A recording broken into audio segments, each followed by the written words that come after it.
In today's video, I'm going to teach you insert video title here.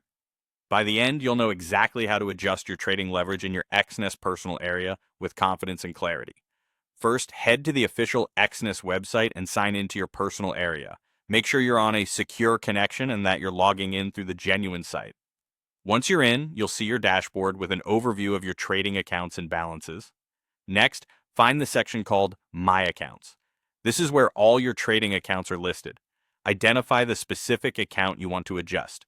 If you have multiple accounts, double check you've picked the right one by looking at the account name, platform type, and any labels you've added. Leverage settings apply per account, so it's important to select the exact account you intend to change. Now, look for the settings icon next to that account. It may appear as a small gear or a button with 3 dots. Click it to open the account's quick settings menu. This menu contains several options for managing your account preferences. From this menu, choose the option labeled Change Leverage or Change Max Leverage. The exact wording can vary slightly depending on your region and interface version, but it will be clearly related to leverage. You'll now see a drop-down menu to select your new leverage ratio. Pick the leverage that matches your risk tolerance and strategy. For example, 1:2 is conservative and reduces risk exposure, while something like 1:200 provides greater market exposure but requires more disciplined risk management.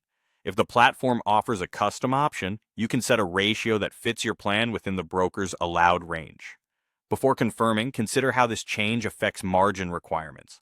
Lower leverage increases required margin, which can impact open positions and free margin. If you have trades running, ensure you have enough buffer to avoid unnecessary margin pressure. Finally, click the button to save or confirm your changes. You may receive a brief summary or a confirmation prompt. Proceed to finalize. In most cases, the update takes effect quickly. If you can't click confirm or see an error, check your internet connection, verify you've selected a valid ratio, or ensure there aren't restrictions based on your account type or jurisdiction. That's it. You've signed in, selected the correct account, opened settings, chosen change leverage, set your ratio, and confirmed.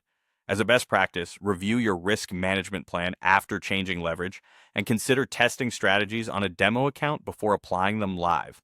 When you're done, log out of your personal area for security.